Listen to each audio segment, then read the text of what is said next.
Je suis Dr. Rachel Doherty. J'ai un PhD en études francophones que j'ai eu de l'Université de Louisiane à Lafayette.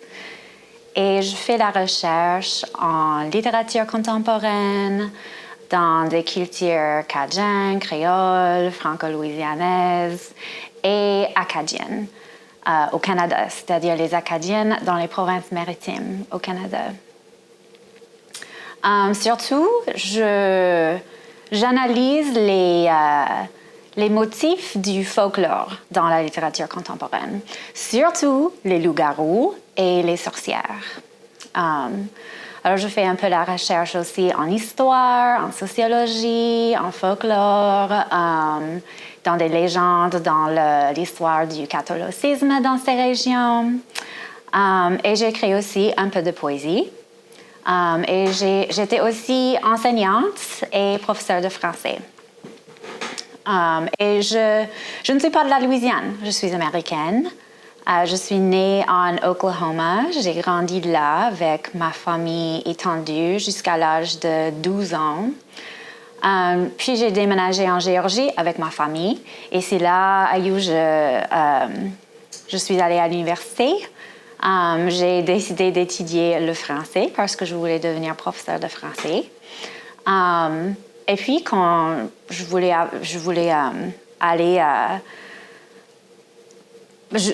avoir un master's en français, j'ai choisi UL en Louisiane.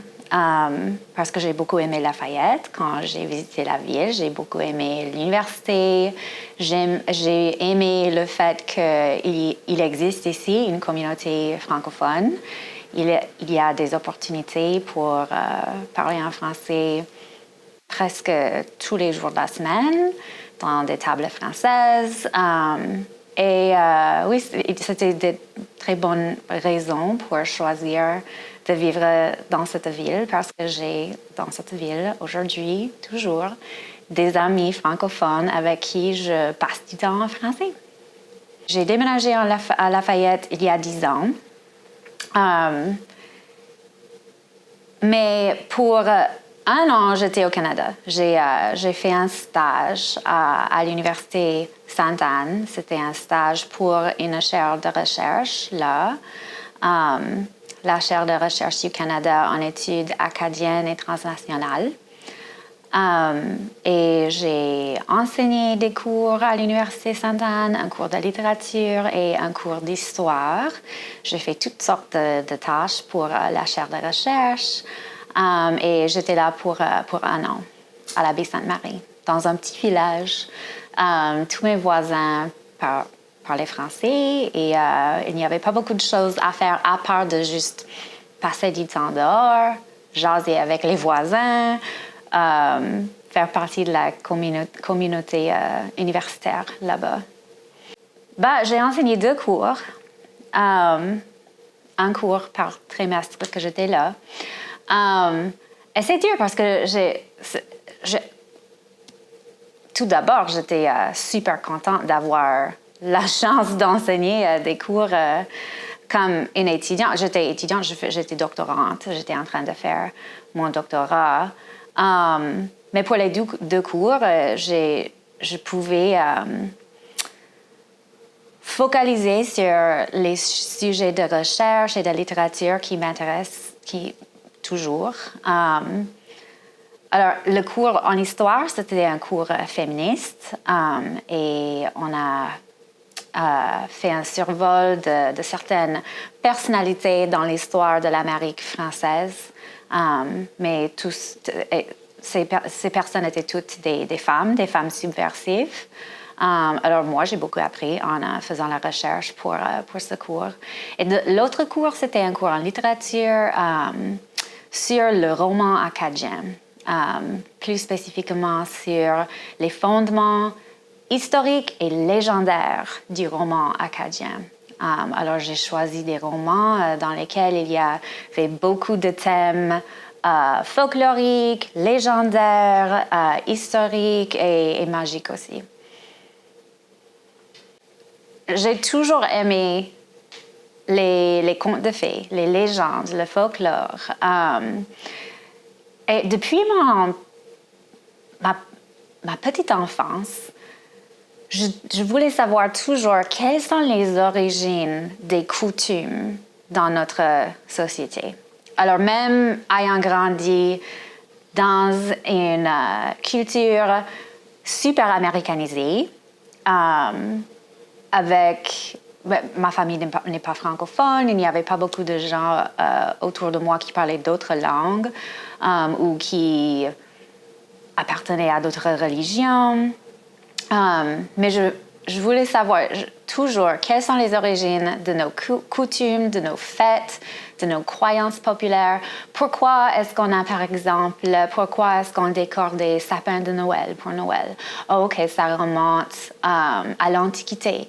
Ça remonte aux croyances des païennes européennes, des druides et les gens qui vénéraient les arbres. Pourquoi est-ce qu'on se déguise pour l'Halloween? Et en apprenant des choses comme ça, c'était un plaisir. C'est mon plus grand plaisir dans la vie, je suppose. Et quand j'ai décidé d'étudier le français et de faire la recherche en français, je me suis dit, OK, si j'adore la littérature, la langue, mais aussi les croyances populaires, les origines des coutumes, pourquoi ne pas écrire beaucoup à tous ces sujets-là? En termes de la politique, OK, si les légendes et les croyances populaires et les mythes ont un impact dans notre société contemporaine, ça c'est toujours dans le domaine de la création artistique et littéraire. Alors, on a nos icônes du folklore louisianais auxquelles on regarde toujours pour de l'inspiration, pour des idées comme le loup-garou. On voit pas mal d'images du loup-garou dans le marketing, on voit pas mal d'images du loup-garou sur l'Internet en forme de meme. Il y a toutes sortes d'endroits et j'essaie de penser de plus d'exemples spécifiques. Je pense que les gens aiment nommer des choses ou chercher de l'inspiration dans des figures du folklore, comme le loup-garou, comme le feu follet. Alors, si ça a un impact toujours sur nous, c'est dans le même domaine que dans lequel ça a toujours existé, dans l'imagination populaire, l'imagination collective, quoi. Moi, je n'écris pas de légendes ou de contes. En termes de création littéraire, je me limite à la poésie. Et je pense que c'est parce que c'est la plus facile à écrire la poésie. C'est surtout dans une langue qui n'est pas sa langue maternelle. Alors, pour la plupart, j'écris en français, j'écris des articles, j'écris des chapitres de livres, j'ai écrit une thèse. J'écris des présentations, des communications sur ma recherche, mais j'écris de la poésie parce que, la première raison, c'est parce que j'ai beaucoup étudié l'histoire de l'établissement de la littérature contemporaine en Louisiane. Et la plupart des gens qui ont fait revivre un mouvement littéraire en Louisiane aujourd'hui sont des poètes. Alors, je m'inspire beaucoup de de leurs écrits, de leur poésie. Mais aussi, j'écris de la poésie en français au sujet des thèmes surnaturels en Louisiane parce que c'est grâce à cette perspective que moi, je comprends le monde dans lequel je vis. Je pense que les mythes, le folklore, ce sont des histoires avec des personnages et des structures et des tensions et des conflits et des résolutions qui nous donnent un modèle pour la vie et pour comprendre nos relations avec d'autres personnes. Alors c'est assez simple, c'est peut-être primitif. Des fois, quand les gens analysent l'art ou l'écriture avec des motifs folkloriques dedans, on décrit cela comme de l'art primitif parce que c'est proche d'un imaginaire que l'on contribue à nos ancêtres aux époques plus simples que l'époque dans laquelle on est actuellement. Mais je ne suis pas d'accord avec ça parce que je pense que de nos jours, on comprend les tensions de la vie et notre développement comme des humains à partir des contes et des légendes et des personnages dans ces légendes. C'est la raison pour laquelle on enseigne toujours le petit chaperon rouge aux petits. Quand j'étais enseignante, quand j'ai enseigné 2 classes de 2e année en immersion, on commençait l'année scolaire avec des contes, le petit chaperon rouge, parce que les structures sont simples, les leçons sont simples, mais le folklore, les légendes sont très faciles à adapter. Donc, même les adaptations que nous avons lues ont généré énormément de discussions avec les petits. Alors, pour moi, en ce qui concerne les sujets de la poésie en Louisiane, je m'intéresse aux thèmes folkloriques surnaturels, mais je pense que beaucoup d'autres personnes, surtout des francophones en Louisiane, s'intéressent à ça aussi parce qu'on le reconnaît. C'est quelque chose qui nous lie ensemble. Alors même si beaucoup des poètes des années 80 et 90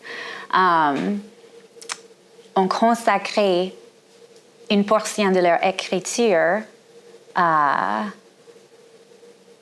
aux loups-garous et aux légendes et aux feux follets, même aujourd'hui où des poètes plus récents et des écrivains plus récents ont fait la même chose, il y avait un recueil ou un ouvrage collectif d'art et de poésie qui s'appelle Mythologie louisianaise.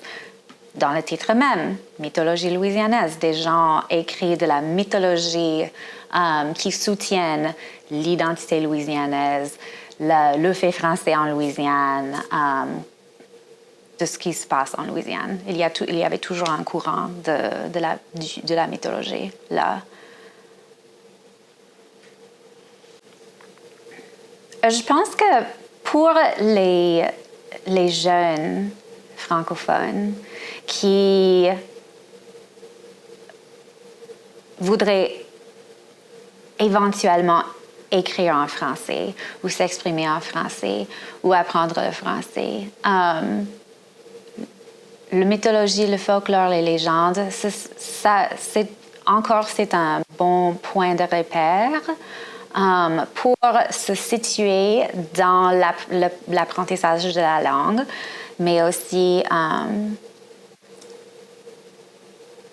se situer, de trouver leur place dans ce qu'ils sont en train d'hériter. Qu'est-ce qu'ils ont hérité des gens plus âgés qui sont venus avant eux autres.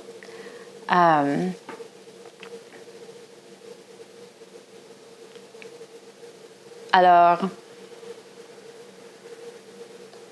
surtout, je pense que si les jeunes franco-louisianais ou le jeune monde en Louisiane qui parle français veulent comprendre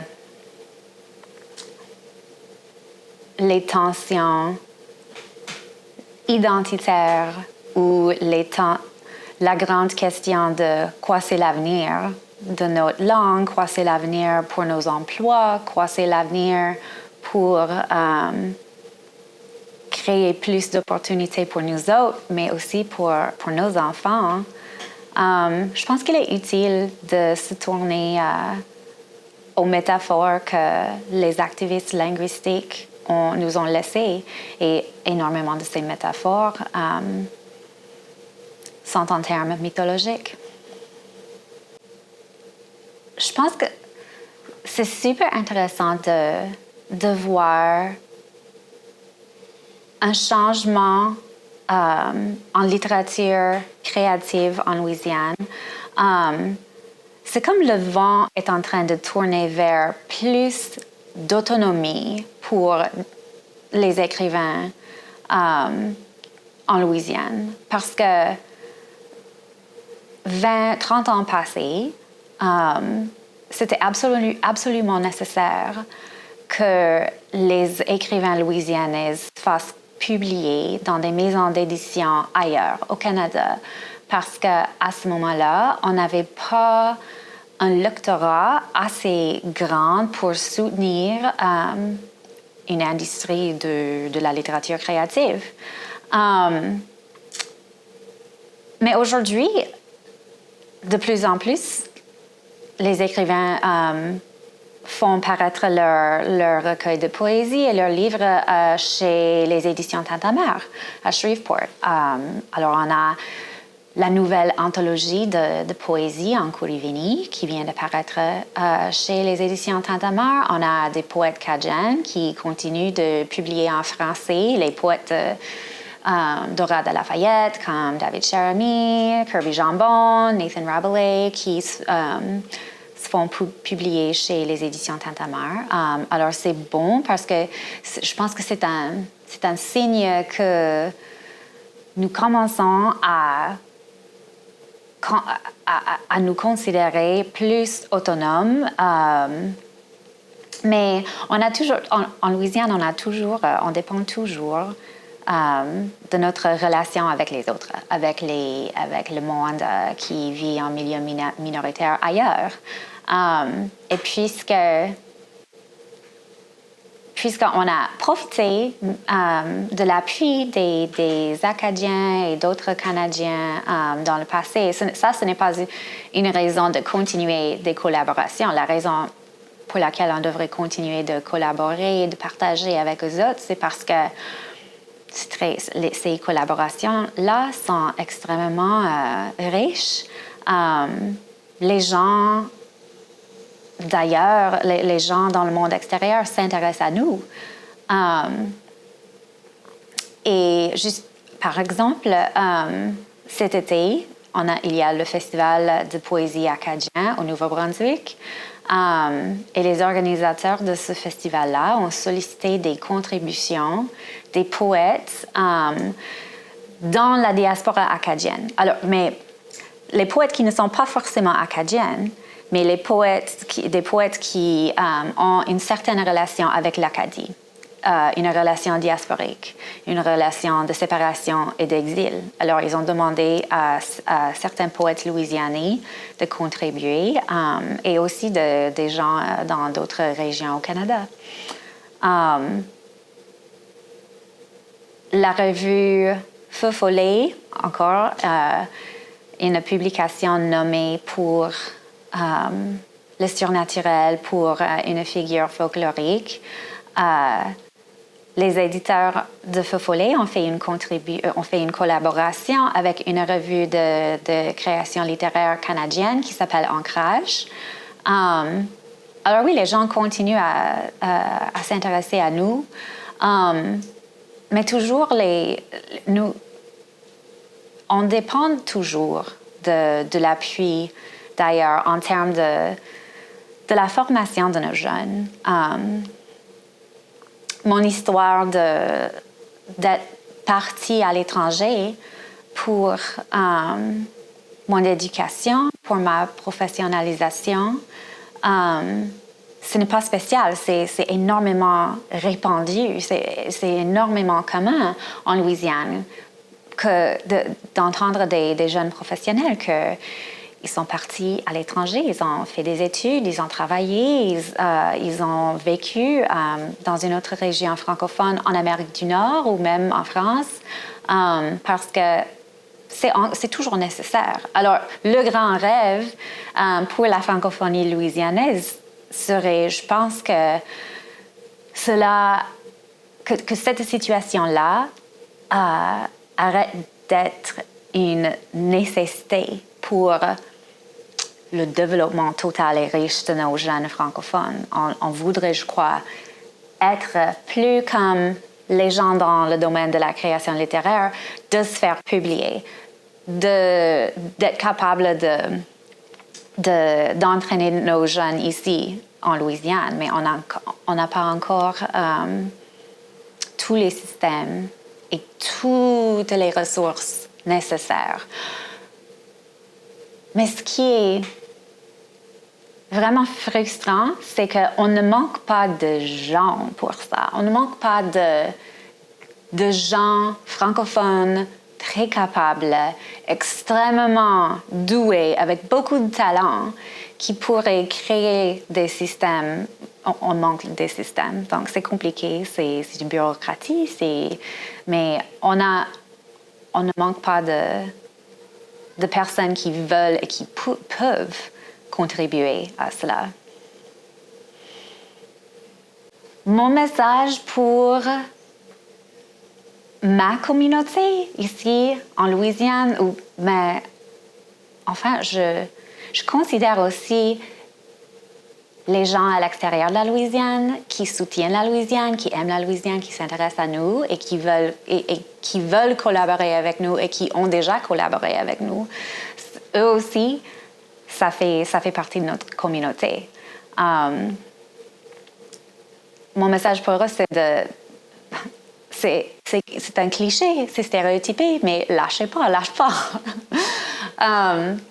En ce moment, suite à la pandémie, ou la pandémie qui continue, tout le monde est en évolution.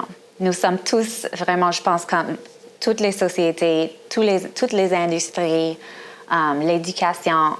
Je pense qu'on est dans un moment où on s'emballe dans des cocons pour se protéger. C'est un peu un moment de guérison, d'auto-guérison, je crois. Alors, nous sommes en train de restructurer l'organisation de nos institutions. Alors, cette situation, ça apporte énormément de potentiel, plus de potentiel pour la collaboration. Alors oui, si on continue de faire toutes les bonnes choses qu'on a déjà faites, par exemple, continuer d'envoyer nos jeunes ailleurs pour apprendre le français, continuer d'inviter des professeurs super engagés en Louisiane pour nous aider à résoudre des défis dans nos systèmes, notre système d'éducation, quels sont notre manque d'une industrie de la littérature, d'une industrie de la langue. Oui, je pense que les choses vont s'améliorer et j'espère bientôt. Mais oui, mon message serait juste n'arrêtez pas de faire le va-et-vient constant entre la Louisiane et les autres régions et là où on a des opportunités. Et je ne crois pas que cela va s'arrêter parce que cet été même, on a des membres de notre communauté qui passent leur été en Nouvelle-Écosse, par exemple, comme des professeurs ou comme des étudiants. Oui, et les choses avancent. On a eu des réussites. Cette année même, on a eu des réussites en Louisiane. L'école Pointe-aux-Chênes, ça c'est une grande réussite, mais on On a besoin d'appuyer ces gens-là. On a besoin de bons systèmes. On a besoin des réseaux de communication bien organisés pour assurer la réussite de nos projets. Alors oui, lâche pas.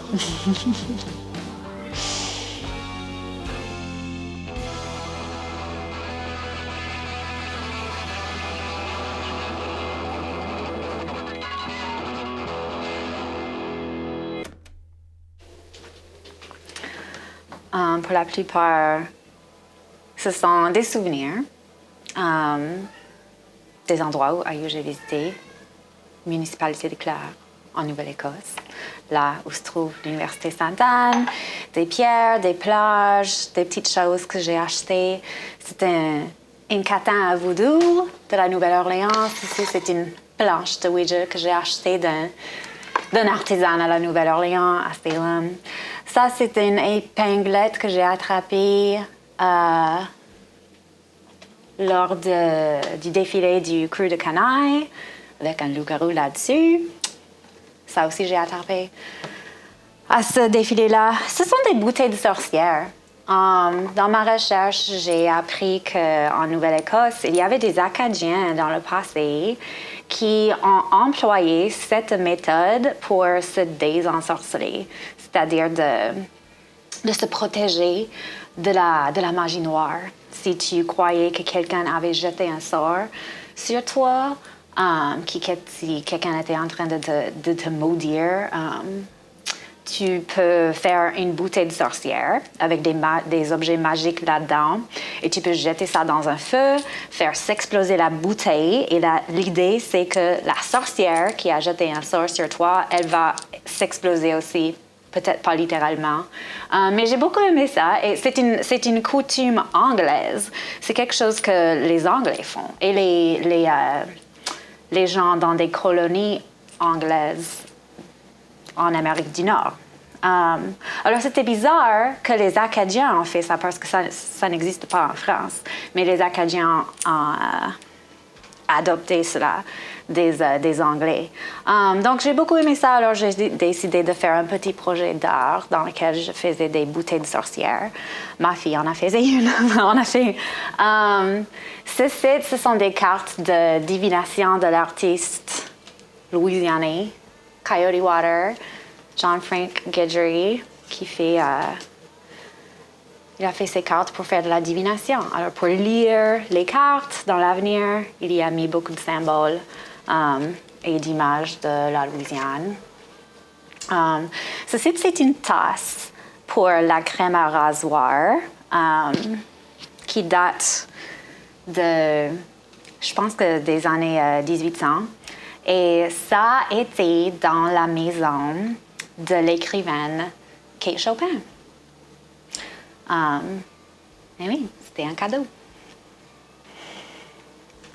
Un livre de prière à Sainte-Anne, parce qu'elle est la grand-mère à Jésus, très importante. En fait, Sainte-Anne, c'est la sainte populaire la plus vénérée parmi les Acadiens et les Mi'kmaq en Nouvelle-Écosse.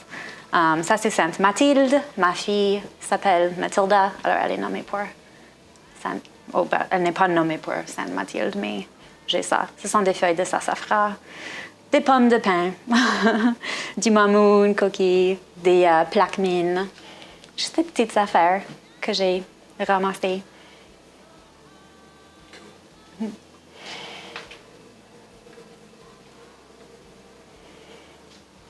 Some close-up shots of it.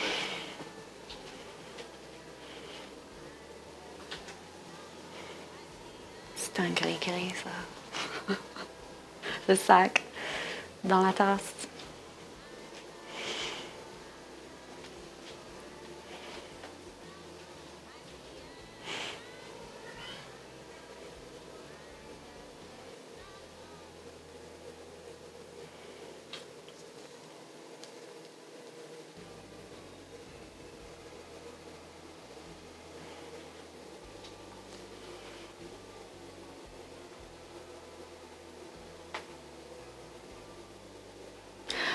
Oh, ça c'est le droit de Madame Grandois. C'est ce que j'ai attrapé aussi au défilé de cru de canaille. Le thème cette année-là, c'était les gens de la Louisiane. Alors, le crew qui représentait Madame Grandois, on fait ses doigts comme ça, avec du pâte de sel et de farine. C'est super creepy comme ça, mais je l'ai gardé parce que je trouve ça juste génial.